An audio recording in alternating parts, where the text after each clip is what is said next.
Welcome to another home edition of The Bottom Line. Jim, this week we're going to talk about reopening the St. Louis economy. We've been, St. Louis and St. Louis County have been on lockdown for roughly 7 weeks as we speak. Are we ready to reopen? No, we're not ready to reopen. We don't have the testing in place that we need so you can spot spikes before they fill up the emergency room. But we have to reopen anyway. We can't have 20% unemployment permanently. We have to get back to work. Oh no, I agree with you. I think I think a phased risk-based approach is the way to do it, which is pretty much what the city and county have outlined in their reopening plans. Yeah, you're right. I mean, they're taking it step by step, but you still have to wonder if they're going a little too fast. Given what could happen if we have a second spike in this infection, you go back into a lockdown. You may not have the kind of federal support this time that you had last time. Especially if it's regionally confined. And we just have to be very careful about this. Well, that's why the point you made about testing is very important. I wish we had more widespread testing. I mean. The White House is apparently able to test all of its employees every couple of days. I wish other employers had that capability. They could be a lot safer. I mean, there are close substitutes, such as checking everybody's temperature with a scanner as they come into the factory or the office. I know a lot of employers are going to be implementing that, and that can help keep people safe. But I do think that employers understand the importance of keeping their staff safe and their customers safe. Obviously, if the customers don't feel safe, they won't come. It's going to take quite a bit of assurance for me as a 68-year-old, to go back to a restaurant right now. Now, maybe you can, by wearing masks and gloves and spacing tables and putting partitions between the booths, maybe you can make me feel comfortable enough to do that. Certainly, you'll probably make a 20-year-old comfortable, a 20-something comfortable enough to do it. But a lot of this is on the employers. Yeah, there's a lot of modifications will be necessary. Everything from small things like those old magazines will be gone from your dentist office. I'm pretty sure, and any other sort of unnecessary item that could potentially spread infection. As you said, restaurants that are planning to reopen, they're spacing the tables out 6 feet apart. Some are putting up partitions. It's going to be a different experience. And there are some things that I just don't think we're going to be able to get back to anytime soon, like sitting in a crowded theater or the baseball stadium. Major League Baseball is talking about bringing games back without fans. Even there are risks because you'll have 50 or more, players and other personnel in the stadium. Yeah, you can imagine them, sitting in chairs rather than the dugout. Sitting in chairs along the first baseline or something as they prepare to play. It's the Brookings Institution report that you sent me had an interesting statistic. All spectator events, baseball, theaters, are less than 1% of consumption. So we can do away with those without hurting the economy very much. But still, a lot of our pleasure in life comes from going to a baseball game or movie. Oh, that's right. Or in St. Louis, you talk about the Muni in Forest Park, or Shakespeare in the Park, or all these summer concerts that that people enjoy going to. Those will be difficult, if not impossible, to restart for now. And even companies that restart, the factories that start up, the offices who bring their people back, they're going to have a decline in productivity.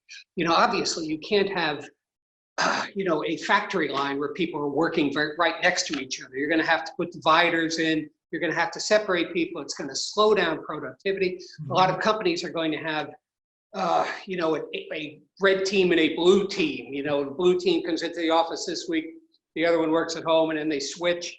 And that's going to cause communication problems. It's going to cause some, basically delays in getting things done. So even a smart way to do this will still not bring the economy back anywhere near 100%, maybe 90%. Well, yeah, that's true. I don't think we're going to go back to 3.5% unemployment anytime soon. Not even close. I mean, Yeah. we're almost 15% in April. It'll probably go higher for May. Then maybe in the starting in July or so, it'll start to come down as places reopen and Sure. people go back to work. But we will, we are going to have some permanent damage from this. You already got some restaurants saying that they aren't going to reopen. You've got retailers filing bankruptcy because they just can't weather this storm. That's right. A restaurant can't pack them in anymore like it used to do on a Saturday night. And you're wondering if they can remain viable if they can't. We're also going to, we would hope when this began that we'd see a V-shaped recovery. Quick fall, quick rebound. I think what we're talking about now is a swoosh-shaped recovery. Quick fall, gradual back to where we were before. Maybe not before 2021 do we get back to a fully functioning economy. What do you think? Well, perhaps if you're talking a fully functioning economy, I mean, things like those large gatherings, those baseball games and basketball games with a lot of people in a small space, probably 2021. As far as major parts of the economy can get going before then. Certainly factories and most office environments can operate on a combination of work from home and having some people come into the office. Again, testing would help them get back to normal operations, but we don't have that capability yet. Wait, maybe in a few months we'll have it, and we have to hope we don't have a spike before that you have not detected early, and it fills up your emergency rooms, and then you end up, regionally at least, locking down again. One thing we have going for us that we're not New York. You don't have people riding to work on, massive numbers of people riding to work on public transit, squished in together so that you really can't prevent the transmission of this disease. We're less dense than areas that I think will suffer most through this. So maybe we'll get through this better than most. What do you think? I mean, St. Louis has had a pretty large number of cases at this point. Obviously, the heaviest concentration in Missouri. There are parts of the area that are densely populated and where people do depend on public transit, and those parts of the area have seen the biggest concentration of cases. So we need things like contact tracing. I know St. Louis County is hiring 100 people to do contact tracing to try to isolate people who've been exposed to the disease. Yeah, I think so far, I would give Cruson and Page, the mayor and the county executive, credit for proceeding in a very businesslike and logical and creditable fashion. What do you think? No, I agree. This is a balancing act. I mean, we can't stay completely locked down for a year or something. It's just not realistic. We'd have economic collapse, and that would bring on even more health problems. That are associated with poverty. So we've got to get back in a phased and risk based way, and I think they're doing that.